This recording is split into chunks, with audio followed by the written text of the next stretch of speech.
Do you like books? I mean, really, really like books? Then you're in the right place. Each week, your host, Sam Hankin, interviews the best of today's top-selling authors and the up-and-coming superstars of modern literature. This is The Avid Reader. Here is your host, Sam Hankin. Hi, everyone. Welcome to another edition of The Avid Reader, brought to you by the Wellington Square Bookshop. Our guest today is John Burlingame, author of Music for Prime Time, A History of American Television Themes and Scoring. John is pretty much the nation's leading writer on the subject of music for films and television. He writes regularly for Variety, obviously. He's written for the New York Times, the Los Angeles Times, the Post, Hollywood Reporter, and Premiere Magazine, lots of other publications. He teaches film music history at the University of Southern California. He hosts his own Four Scores podcast, and he's the author of 5 books, including a really cool one about the music of James Bond. My stepdaughter just watched every single one, seriatim. And still Sean Connery is the best. Yes.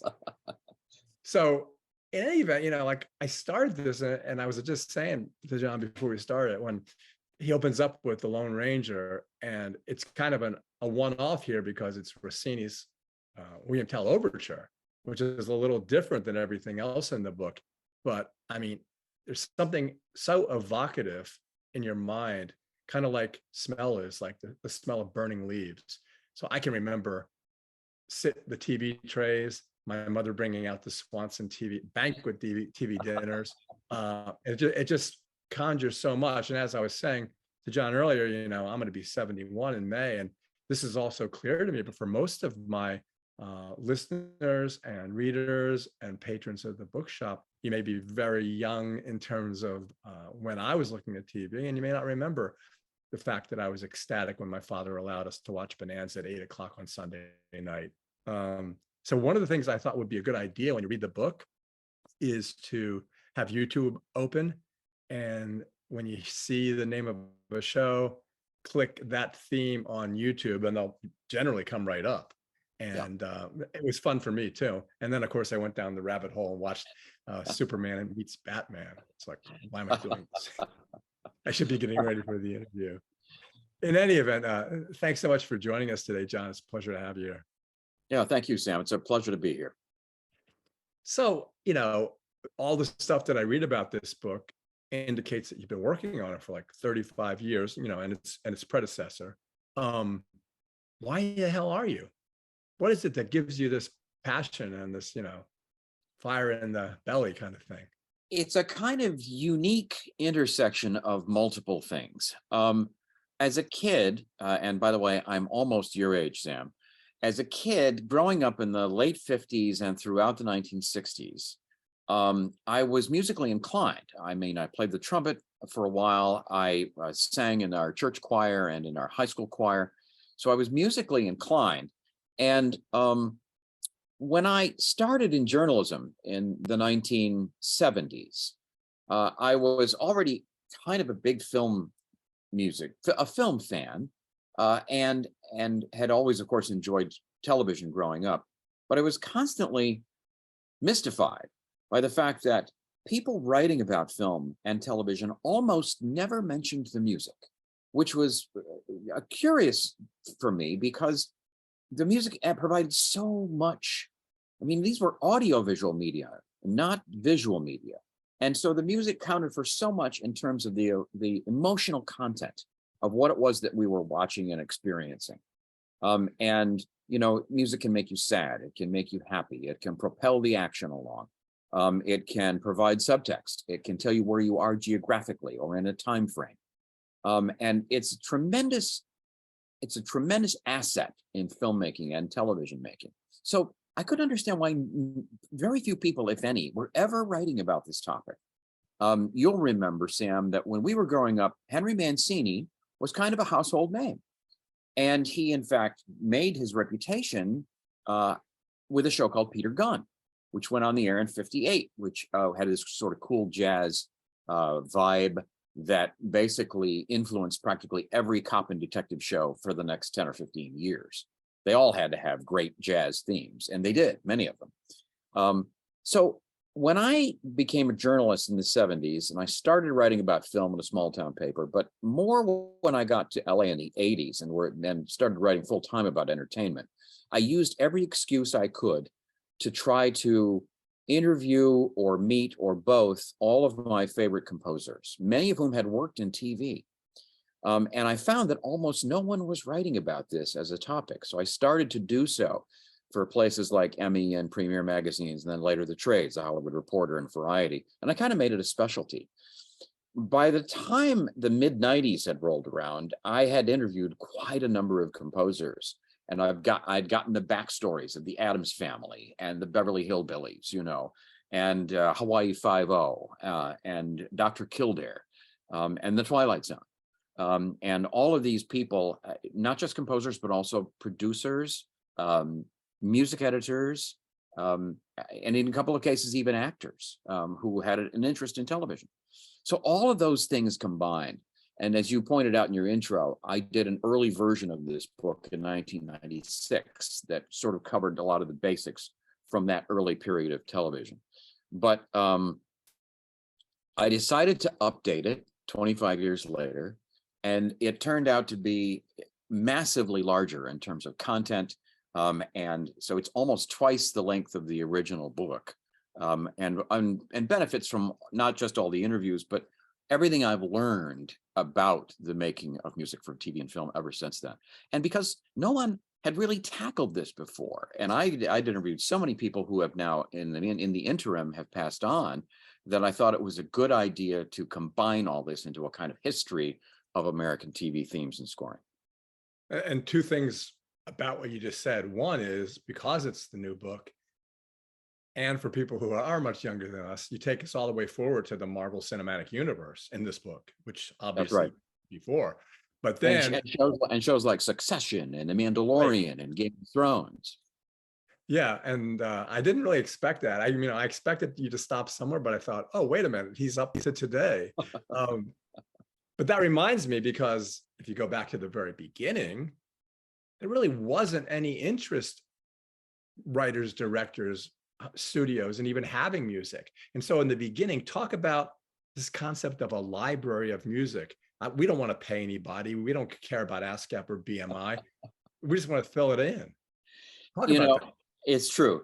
And when you look back now, it's kind of ludicrous. But television was really in its infancy in that late 40s to say mid 1950s period. And the guys who were doing it, you're right, were largely doing it on the cheap whenever they could. But the Musicians Union was, curiously against any kind of recording of music that to their wacky minds might lead to less live performances. So they were sort of opposed to a lot of recording, and this is what led to musician strikes, especially in the 1940s and late 1950s. But not to get into the weeds too much about that, but it is true that in the early days, producers tended to use what were called libraries, so what is today called production music, which is basically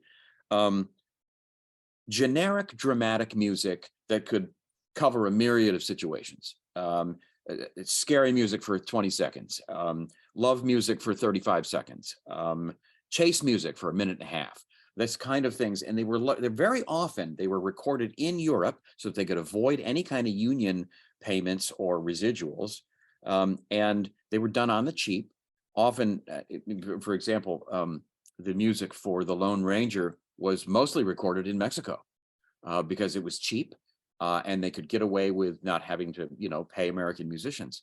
So much of what we were hearing in the 1950s were these sort of generic libraries. I talk in the first chapter about the music for The Adventures of Superman, which again, probably for you as well as me, is a kind of a childhood favorite. I just watched it 5 minutes ago. and I'm going to go watch it when we're done here. So, but again, this is all with the exception of the theme for The Adventures of Superman, which was in fact written by an American composer, although we think recorded overseas to save money. All of that music was generic dramatic music out of music libraries. that were entirely recorded in Europe, and cheaply, and often with not very large orchestras. Well, before we get into like, which I want to do, picking up specific shows, because some of the stories are hilarious, like Gilligan's Island. But you talk about people think now, you think of the opening theme, like in Leave It to Beaver, but that's not just the music is not just the opening theme. And I was thinking about that as I started the book, and I go, wait a minute. And then you start talking about these different kind of, for want of a better word, hooks, like the outro, and then little transitions. There was one, talk about the transitions, because they were really interesting. Well, and in the case of Beaver, this was a sitcom that was produced at, it was then called Review, it became Universal a few years later. In that case, the music director commissioned an original theme and a small library of actually original music specifically designed for Leave It to Beaver. But because it was a half-hour sitcom, almost all the cues, and as you say, these short transitions are 10 seconds, 15 seconds, 5 seconds even. And they often had cute little hooks. And they were written by, in this case, a guy named Dave Kahn, Kahn, who was astute at what a half-hour sitcom about a couple of kids and their parents and the adventures they got into might need. And very, very often this kind of stuff would be written and recorded in the space of a week or two. And that music would then cover the entire length of the show, no matter how long it ran. Yeah, it's funny. I was just thinking how my mother always called me Eddie Haskell. What could be worse? No, well, she called me a lot of things. But I was just thinking, if you close your eyes, I never thought about this, but if you closed your eyes, you would know when Beaver was coming in because of the music, and you would know when Eddie Haskell was coming in because of the music. So their personalities were imbued by the music itself. And I never really thought about that. Yeah, it's absolutely true. I don't know that the Beaver music, I can remember talking to Dave Kahn about this many years ago, and he said that he didn't see the show. He wrote music based on the pilot script and what he had been told by the producers at Universal and probably more likely the music director there at the time, Stanley Wilson. Well, this is the basic premise. These are the characters. This is the show. Go give us, 45 minutes of music that we can plug into this. So I'll bet that's why there's no Eddie Haskell theme, and there should be, is because he probably knew nothing about Eddie Haskell. He was writing what he thought would be appropriate music for a half-hour family sitcom. I guess I just stamped the personalities myself on them. But if you go to something like, I know what we were going to talk about, Gilligan's Island. Right. The thing about Gilligan's Island was he wouldn't have gotten it done. First of all, it was an absurd concept, a 3-hour tour. But my brothers and I would come home after school and watch it every day in syndication. I thought I was watching the originals. We were watching reruns. But so what I was going to say was, he was pitching it, but they thought it was crazy because it's all exposition, because you got to explain what the hell's going on. So tell that story, because it's a great story. Yeah, and it's interesting because when Sherwood Schwartz, the creator, was trying to get money for the pilot, he went into the executives at CBS and pitched this idea about 7 stranded castaways on a South Pacific island. And the key question that came up from the head of programming at CBS specifically was, if I'm tuning in on the second or third week, how am I going to know who these people are, how they got there, or why they're there? And Sherwood's fast thinking producer mind kicks in and says, we'll tell the entire backstory in a 1-minute theme that people will watch and say, oh, so that's who they are and how they got there. And so that satisfied the CBS executives enough that they greenlit the pilot. There would be no Gilligan's Island today. Whether that's a good thing or bad thing can be argued, but without that theme.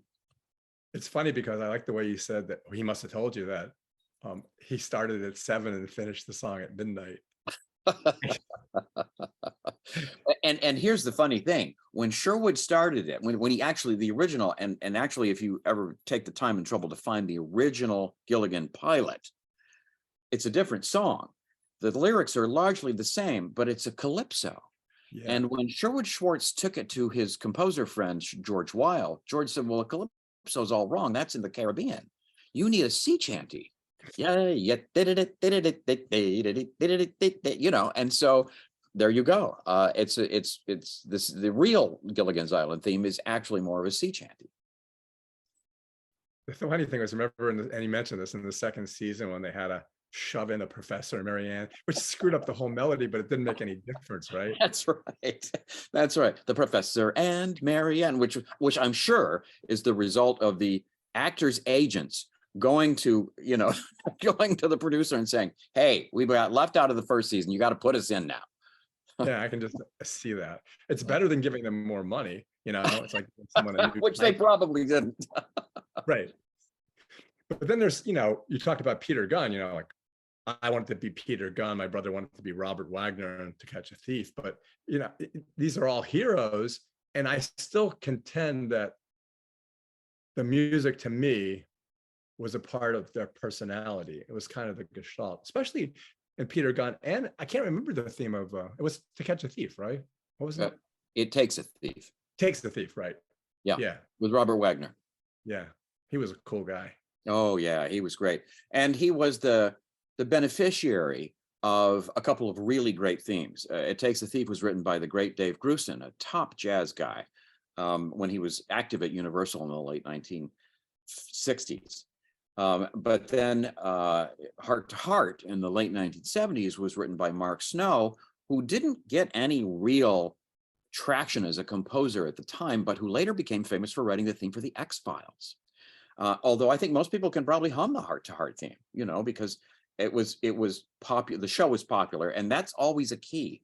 Many times the reason we remember these themes is, you know, we hope that they're good 1-minute musical compositions, the earworms, but very often if they were on 3, 4, 5, 6 years, they're in our minds every week, and so we remember them. And so I think that while the Heart to Heart theme may not be one of the all-time greats, you might remember it because that show was on for 5 years. Yeah, the problem in today's world is that, and probably at the beginning of this podcast when it goes on, there's probably going to be a Liberty, Liberty, Liberty ad, which is like the worst. Isn't that the worst in the world? It's just, yeah, and that color yellow is the worst too. Oh, it's so awful. It's so awful. I couldn't agree more. Terrible. And then you rank the insurance companies as like the worst insurance company in the world too. Well, let's not get in trouble about that. Oh yeah, right. This is what I do. That's what I'm saying. You're gonna get sick of me because we're not talking about your book. And as the bookshop owner, I'm trying to sell it for you. Well, let's go back to Peter Gunn, because that segues into these guys that are great musicians and that we know very well, but we didn't know back then. So talk about that story. Right. Well, Peter Gunn, it's a great story. And I think I saw the show. I would have been 6 or so. So I can't imagine my parents let me stay up to watch it, but maybe some night I was, you know, because I remember, I do have a memory of hearing the theme as a kid. It was by Henry Mancini, who became much more famous later for songs like the Moon River and themes like the Pink Panther. That's probably his most famous piece, is the Pink Panther theme, which everybody knows.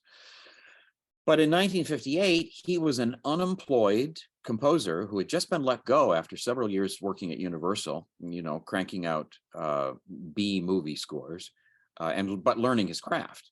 But he runs into Blake Edwards, and Blake says, you know, I'm doing this new TV show.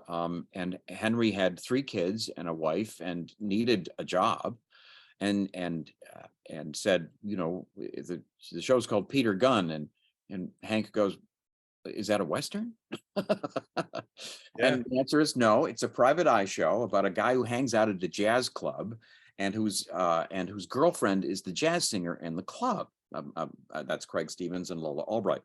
Ultimately being cast in the show.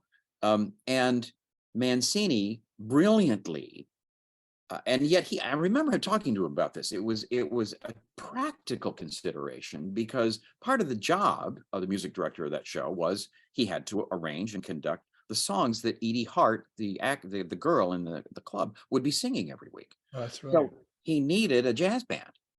Well, this was an independent production, not a studio show. So it was kind of low budget to begin with.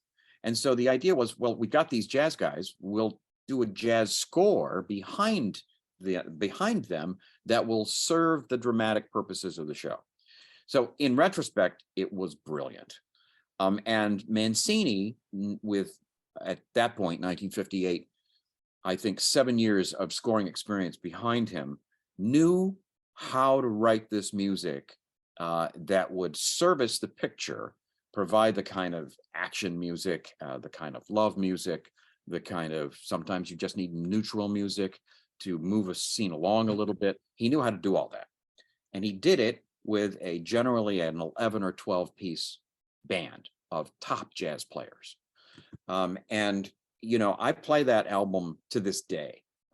And, you know, maybe it has something to do with the fact that I was a kid and I loved that as a kid. And so I still love it now as a senior citizen. But I've seen those shows a lot lately, and because they're still running on MeTV. And I'm telling you, those shows hold up. The scores are still great, and it's very effective music. People may think of it as of its time, 1958 to 1961, but I'm telling you, I think it's timeless. It's funny because I'm writing down notes because everything makes me think of something. When you said Blake Edwards, I thought of Julie Andrews, and then I thought of Mary Poppins, and then I thought of the Sherman Brothers. The Sherman Brothers, that's right. Yeah, they did that, but tell their backstory. So Walt Disney hired the Sherman Brothers because he wanted somebody to write songs for Annette Funicello, who was then under contract in the late 1950s doing the Mickey Mouse Club, and then later on other Disney films and television shows. And so the Sherman Brothers were there when Disney's television show moved from ABC to NBC and went color in, I believe, the fall of 1961. Well, the Sherman Brothers were on staff and they wrote whatever Walt needed. Well, Walt needed a new theme for The Wonderful World of Color, which, of course, was the weekly anthology series that Walt hosted and included a lot of original material for television, but also some movies that would be, you know, hacked in two and run over 2 or 3 weeks, that kind of thing. And so the Sherman Brothers wrote the great theme for The Wonderful World of Color. And that's just one of many things that they did for the Disney TV show over the course of the next few years while they were under contract there. Yeah, Mickey Mouse Club, right? Did they do the Mickey Mouse Club? No, they did. That was before they got here. The Mickey Mouse Club went on here in 55. And no, 55 or 56. I think 55 because Disneyland as a television show started in 54 because that's when we got Davy Crockett. Davy Crockett, King of the Wild Frontier. I was just singing that the other night because we were trying to think where he was born, and it says born on a mountaintop in Tennessee, but I don't think he was. I think he was born in County, Pennsylvania. Well, don't trust television. Yeah, don't trust TV for your facts necessarily. No, it's like trusting ChatGPT. Yes, I know. I should look you up on that. I will look you up on. I call her Geppetta because it's GPT because I don't want to keep saying ChatGPT. Right. So she's right. Geppetta. But when you were saying about how these shows hold up, that reminded me that like a month ago, my wife and we watched like the first episode. I think it was the first episode of Miami Vice. Oh. And Crocker, who is his partner? Crockett and Tubbs. Yeah. So when he came from New York to investigate the murder of his brother, which you mentioned in the book, which is good because you always give the back. It's not just the music; you're giving the backstory and like with a Hawaii 5-0. Right. It's the context. I think you have to provide context. But that composer, that was a first. The music for that show, and that was big. It was a big deal. That was Jan Hammer.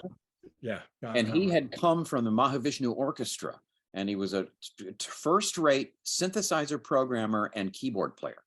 Who Mahavishnu was? Damn it! Who was the guitarist? He was incredible. I'll think of it. Go ahead. Sorry. All right. Well, anyway, Michael Mann was looking for a fresh new sound, as many producers do when they're launching in a TV show.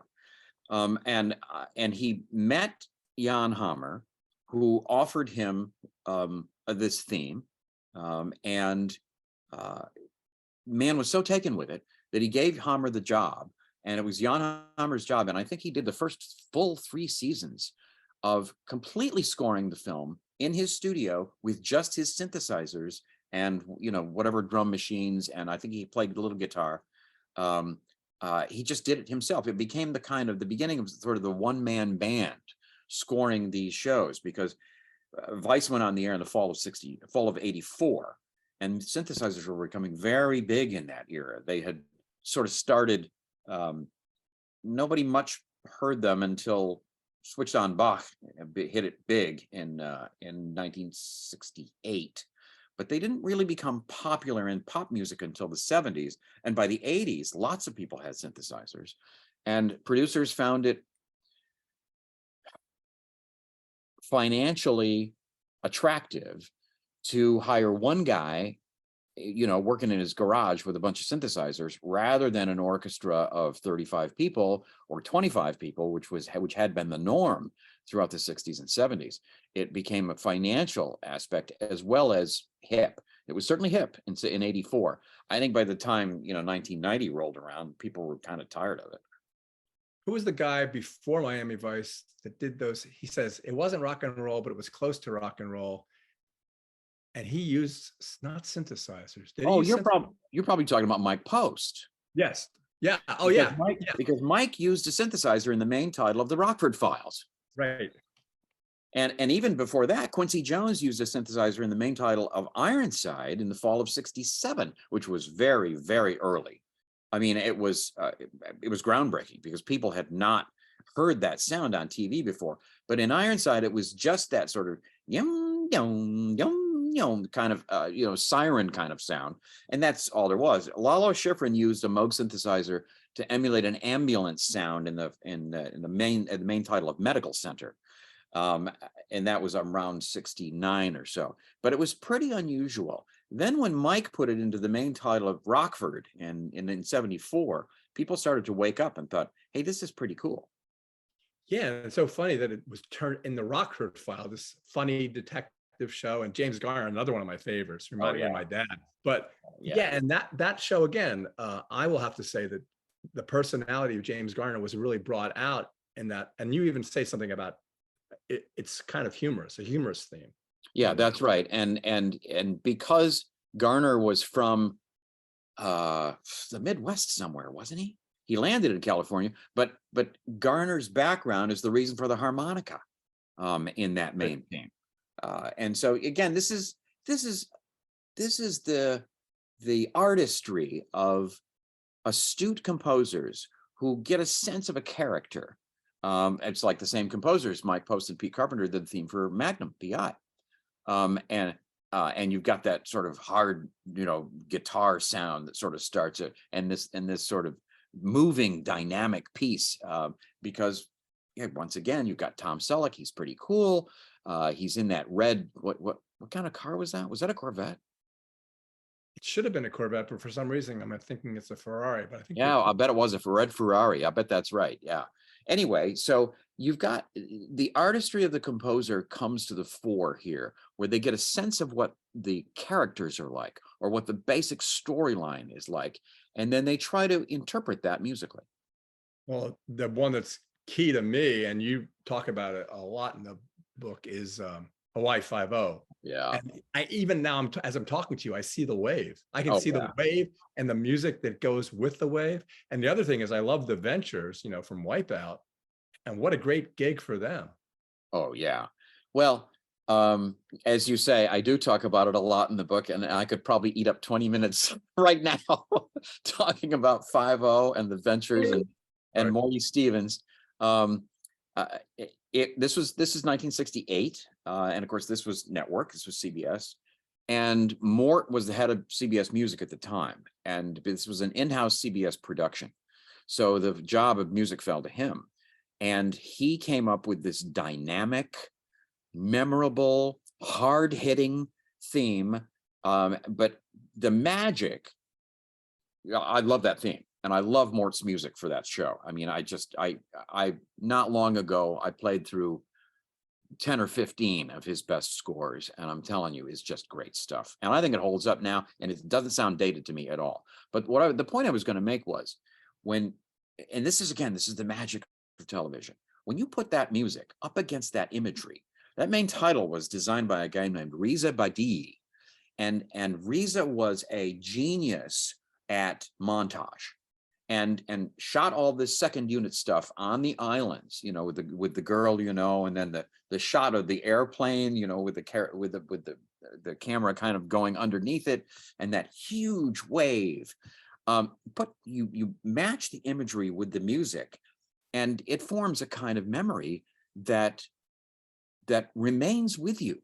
And boy, there's nothing like a great main title, both visually and musically. Yeah, and like those last 3 chords of it, whatever, I don't know if it's a crescendo or whatever. I can't. Yeah. That got you so excited after you're seeing another episode. You're excited about it. It's amazing that, as you said, it is magic. It is actually magic, because there's no reason for it to be. I'm excited all over again just talking about it and humming it. And go ahead. I was just going to say, which also reminds me, which I just bought one, a theremin, and because okay, I know, it's really cool. So yeah, talk about just that genre, science fiction, because that's fascinating too, because it's a completely different kind of music.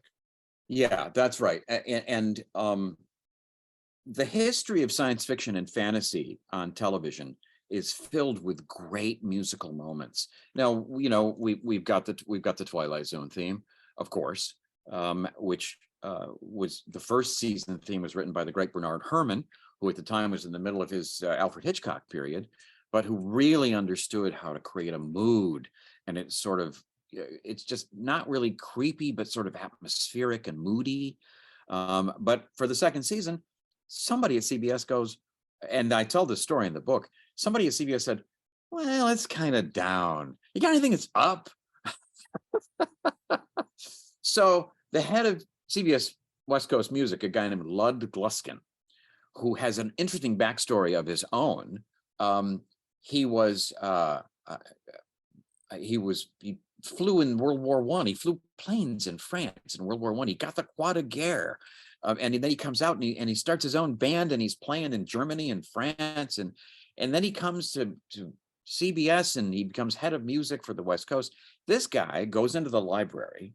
And by the way, the CBS music library was largely consisted of this guy, Lud Gluskin, going to European composers and paying them a few $100 to come up with this generic dramatic music we were talking about earlier.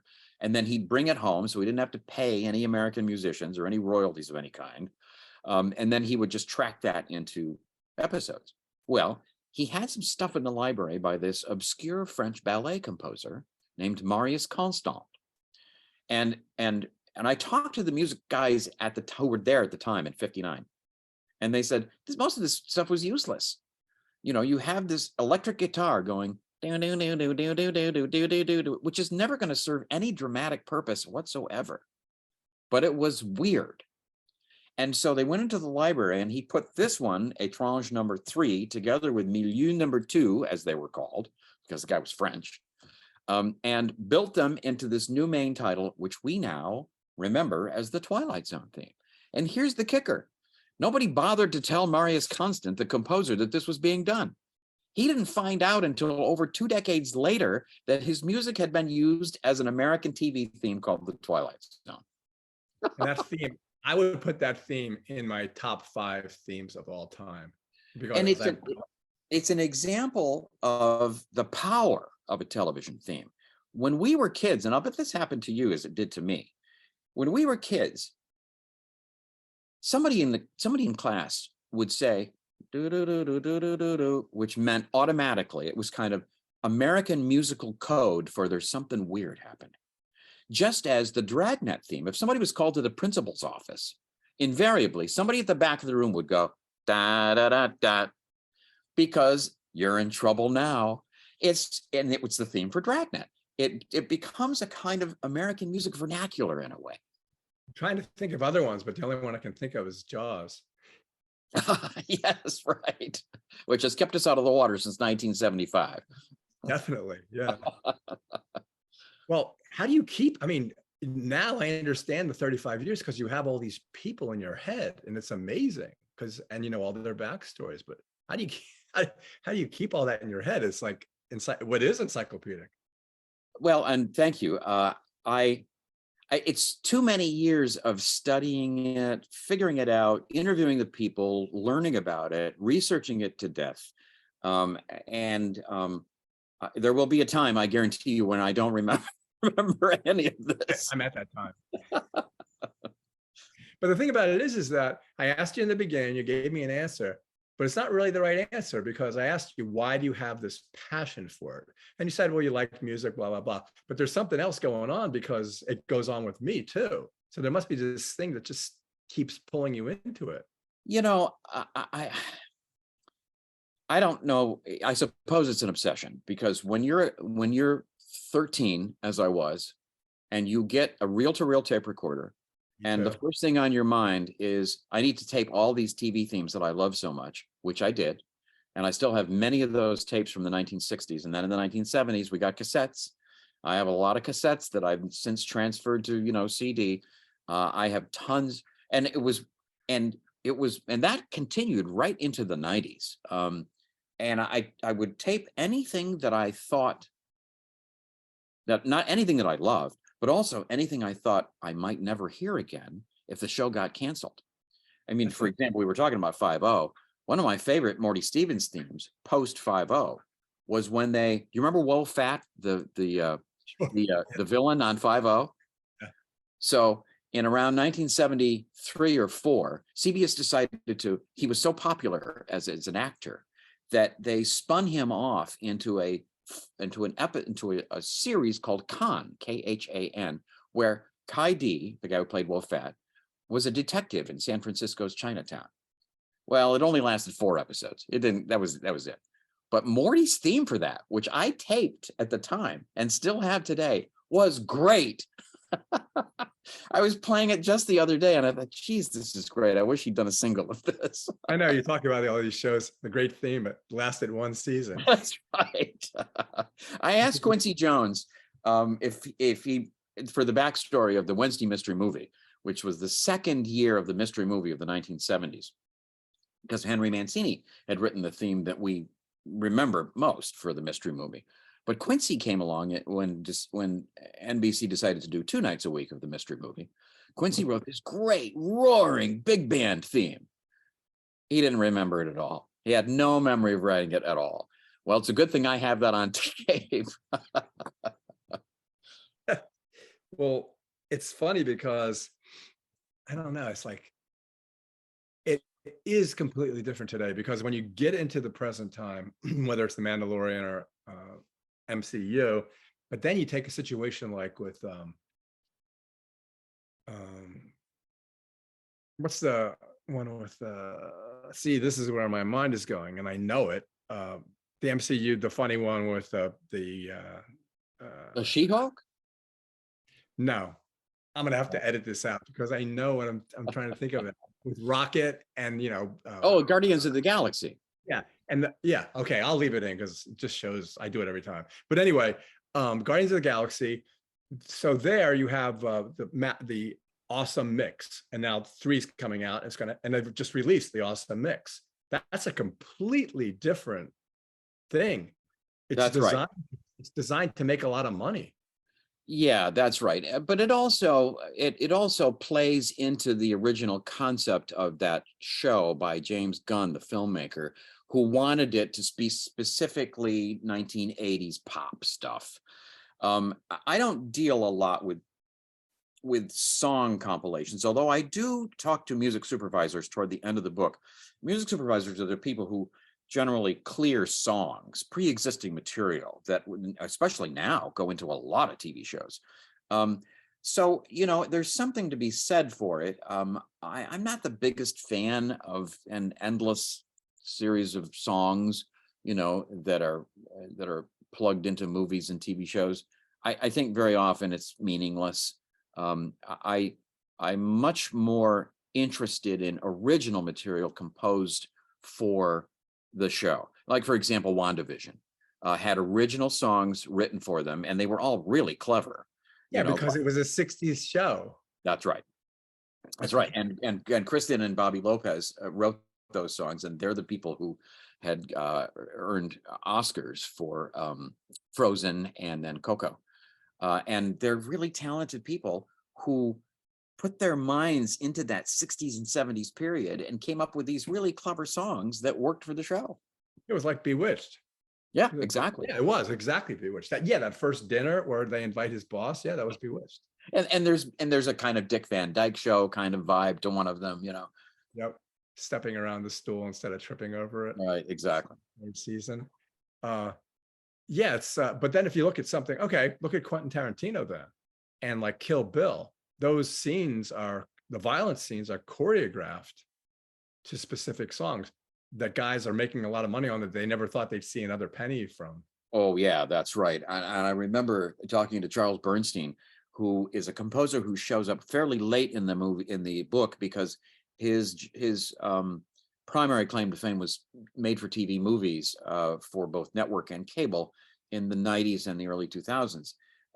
And he got a call one day from Quentin Tarantino's people saying, I think I have this right, really loved your theme for White Lightning, which was some Burt Reynolds movie from the 70s. I remember. But there was no album for it. So do you have a tape of it? We want to put it in this movie. And I guarantee you that Charles has made way more money now on that theme than he did at the time. Yeah, Tarantino is, whatever you think of him personally, he's an absolute genius, and he's an absolute genius with his music too. Yeah. Well, so we go back to well, not science fiction, but if we go back to like dueling shows, which The Munsters and The Addams Family. Right. Yeah, talk about that, because those are two great things.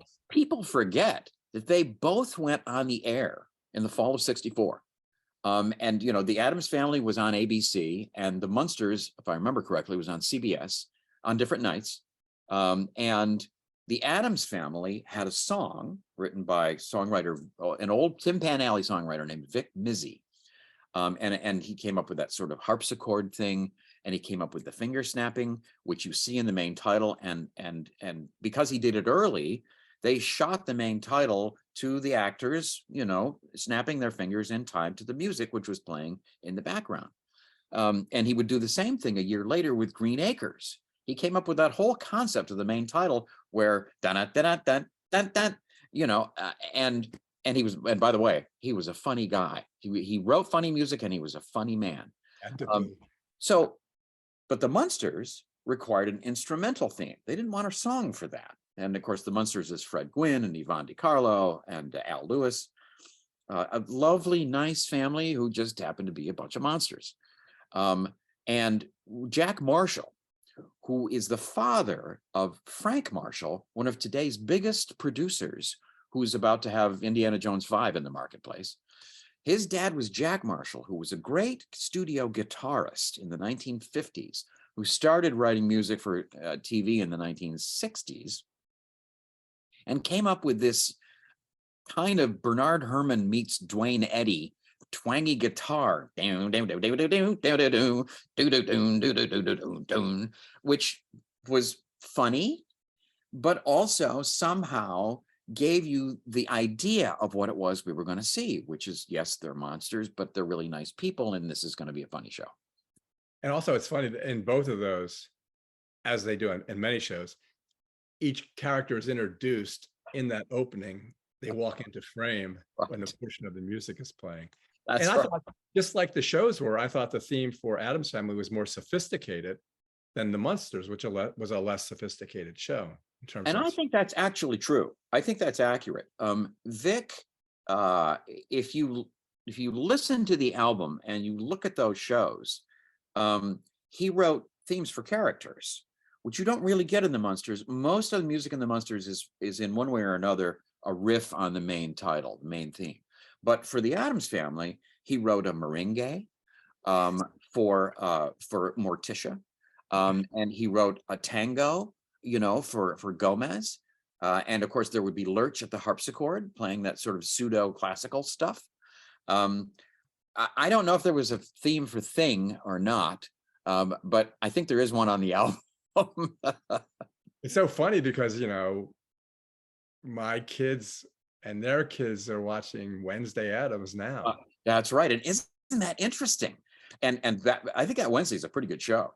It is. Yeah. With a theme by Danny Elfman, who was very much inspired in his younger years by the great Bernard Herrmann, who had written those great fantasy film scores for Journey to the Center of the Earth and Jason and the Argonauts and Mysterious Island and all that stuff, Seventh Voyage of Sinbad, all that stuff from the late 50s and 60s that influenced Danny, who is now writing great TV themes. Like for, you know, The Simpsons is a Danny Elfman theme.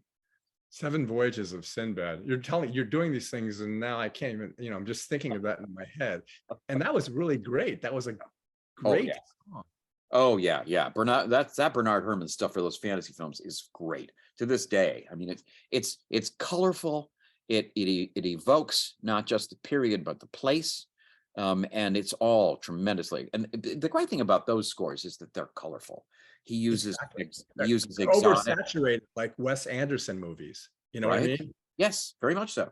Yeah, and Wes Anderson's music, and he has a new one out too. That's also very, you know, well thought out. Yeah. You know, it's like, you know, that poster, like History of Rock and Roll, and it shows what bands are influenced by other bands. Yeah. It's almost like you could do one of those, because you have, when you say you have a backstory and then you go to another person and another person, you could almost put together a history of these artists and how they, you know, how it came about. I wish I had the time. That sounds like a fun project. Actually, I think it actually would be. The only thing I would say is, like, if my bookstore, you know, the people, you know, are generally in, my main demographic would be in late 30s, 40s, 50s. But so what do you as we wind down here, how do you think this book is accessible to people in their teens, their 20s, or early 30s? Well, I break it all down by genre. In a way, you can look at the book as kind of a modularly written piece, because each genre has its own chapter.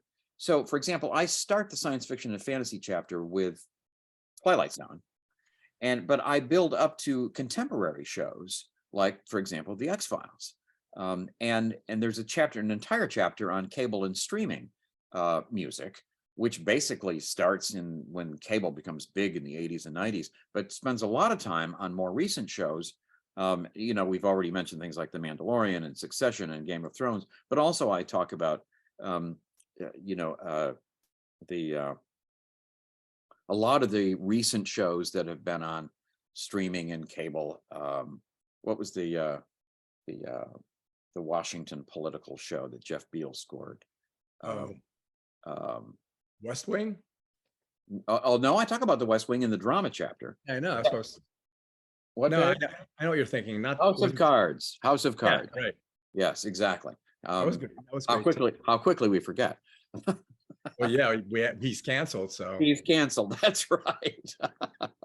But the backstory of how that music was conceived, written, and recorded is super interesting too. And I do talk about WandaVision, for example. And one of my favorites from the last couple of years was the chess show. Queen's Gambit. Queen's Gambit, yeah, well, that had a great score by Carlos Rafael Rivera from Miami. Sharp guy and a really good theme. It fit perfectly. It fit her emotions perfectly. It fit the drama perfectly. But so I'd like to think that it's accessible to everybody and of interest to everybody, because there's something there in this book that everybody will recognize, whether you're 25 or you're 75. And you know, people of our generation may fondly remember stuff from our childhood, but you know, if you're 25, you're going to find stuff in here that you didn't know about shows that you love. And the other thing, when I was working out today, I'm looking around, and this happens all the time, and these 16, 17-year-old kids are wearing Metallica and Iron Maiden t-shirts. That would be like you and I listening to Rudy Valley when we were kids. Right. I figured it out. It's exactly the same span. It is. It is. Maybe, yeah, maybe even more. It's funny. I had a conversation the other day with the music team at Variety, and we were talking about my book and what we could do to, maybe help promote it. And it was funny because they said, well, what themes would you like to be included in whatever story we do about your book? And I said, well, Peter Gunn, Mission Impossible, The Twilight Zone. And they go, Friends is nostalgic to us. And I thought, well, okay, it's true. It was 30 years ago. So I guess that's nostalgic in a different way. What about Seinfeld that was written by Larry David? Right. And Seinfeld has its own backstory, fascinating backstory. The composer was Jonathan Wolfe. The show was originally called The Seinfeld Chronicles, and it had a score by a different person. Jerry Seinfeld wasn't happy with it. And so the call went out to another guy who was doing a lot of sitcoms, Jonathan Wolfe at the time, and he looked at this thing, and the tune, because the opening credits were going to be shown over Jerry doing a monologue in a nightclub, the tune itself, whatever tune he came up with, was going to have to thread through Jerry's monologue over a minute or whatever, minute and a half, something like that. And so Jonathan came up with this, speaking of using the word modular, this kind of modular piece that was partly slap bass, partly noises made with his own mouth, and partly synthesizer. And he would redo it every week to fit Jerry's particular jokes or within that, minute-long monologue, whatever it was. He redid it every week? Every week. He sat there and he retooled. He didn't re-record anything. It was all on his computer. So he just redid the bits and pieces that he needed to do to make it work. What was the time show that didn't last? It only lasted a year. The Time Tunnel? Yeah, Time Tunnel. Oh yeah, that's a John Williams theme. Yeah, that's why I was getting to it. People forget, John Williams didn't just show up on the scene to do Star Wars. Yeah, Johnny Williams. Johnny Williams started in 1958 and was under contract to Universal for 7 years and really learned and honed his craft doing weekly television shows. He did Bachelor Father. He did M Squad. A particular favorite of mine was Checkmate, which was a private eye show from 1960, created by the great detective fiction author Eric Ambler. Is that Sebastian Cabot? Sebastian Cabot, that's right, and Anthony George and Doug McClure. And it was John's first Grammy nomination was for the TV soundtrack for that album. It's great, and it's sort of post Peter Gunn, a lot of jazzy stuff.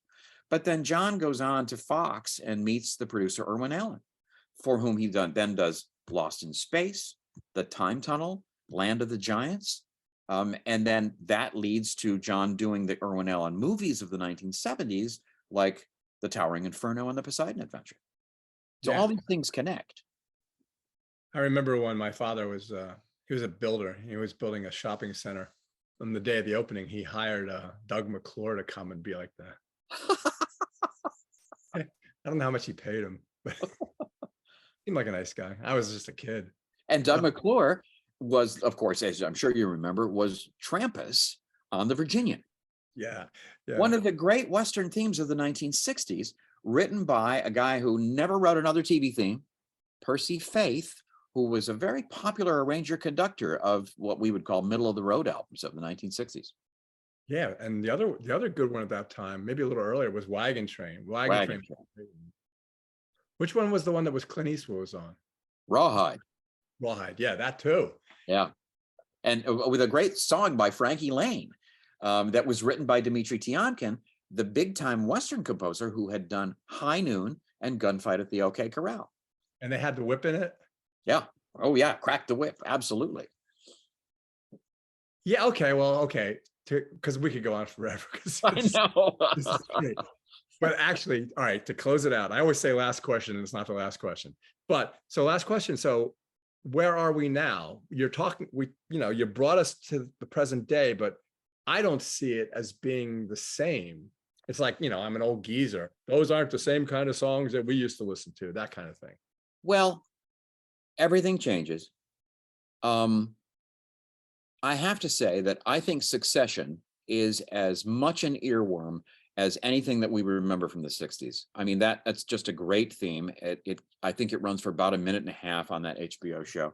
And Nick Britell is one of our best composers today. And it's such an incongruous combination of hip hop and classical piano, but it really works, on the other hand, a lot of what I hear on network television, I just find forgettable. And I never know whether it is the fact that composers are not given nearly enough time or resources to think these things through. I mean, Earl Hagen, who did the Andy Griffith Show and the Dick Van Dyke Show and I Spy, used to tell me that he had a whole week to do a half-hour sitcom, even if it only needed 10 minutes of music, and he had 2 weeks to score a 1-hour drama like I Spy, which probably would have 25 minutes of music in it. Well, today you have 42 minutes, because most of these shows are wall to wall. You have 42 minutes of program material and probably 40 minutes of music, and you may not even have 6 days to do that. So there's never time to do what you really need to do, which is a kind of level of disrespect for a composer, I think. But it's the job. And if you take the job, you have to do the job within the confines or parameters that you're given. So you have that, and plus you have something you didn't have 40 years ago, which is what is called the temp track. They temp these shows with music from the previous week's show or the previous year's show, so that the composer will have some idea of what the showrunner wants in their show. Well, what that means is originality and freshness is diminished substantially because they want what has worked before. So you're not really given the opportunity to do very much that's original or fresh or new. So it is kind of an issue. But in some shows, particularly on the expensive streaming shows where they're spending millions and millions of dollars on these shows, some of those people are really given serious time. I mean, Nick Britell worked on Andor for like 2 years, and he had plenty of time to do whatever he thought he and the showrunner, Tony Gilroy, thought was needed. So yeah, it's like Game of Thrones. That's right.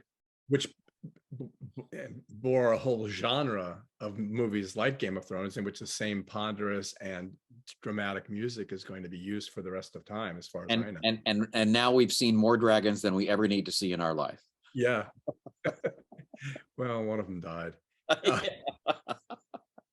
Well, so that was the last question, except it's not. So the other thing is, I think these shows that we're talking about, the ones when we were kids, were seminal.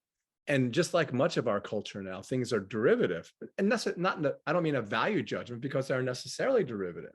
Or referential somehow. I was just going to say it. Yeah, they're self-referential. Yeah. And that also diminishes it because it's not new. It's at least, it is to kids, but it's not to us. And so I'm only talking from my viewpoint. And so it's one of the reasons that I felt that now was the right time for this book. True. Because I feel like I've told the whole story of the history of television themes and scoring in one grand fell swoop. And what comes after this there may be a handful of shows that are great after this, but we've perhaps have had the best that there's going to be. Yeah. And there's so many references to this kind of golden era, and it really was. Yeah, it really was. But I have to say that something you said at the top is absolutely true. When you're reading this book, have YouTube open and go straight to because 90% of those themes I talk about are actually on YouTube. Yeah, I know. And it's funny because I went through half the book without thinking of that. And then I went back and started again with the Lone Ranger, which that was, that's what I'm thinking in my head. That was incredible. Yeah. It seems like genius now, but then it was just, okay, let's just use this. Right. Well, some things become iconic because they're destined to be that way. Right. I'm telling you, there will never be another Lone Ranger other than Clayton Moore for me. And Jay Silverheels as Tonto. I mean, those guys are, engraved in our memories. Yeah, even the opening sequence, he looks like he's actually doing the writing. And if he is, that's pretty damn good writing. Yep, sure is. Anyway, John, thank you so much. This was a lot of fun. It brings back a lot of memories, and I'm going to leave here and go back to YouTube and listen to some. I'm enormously grateful to you, Sam. Thank you so much for taking the time. Oh, my pleasure. Talk to you soon, hopefully. Okay, bye.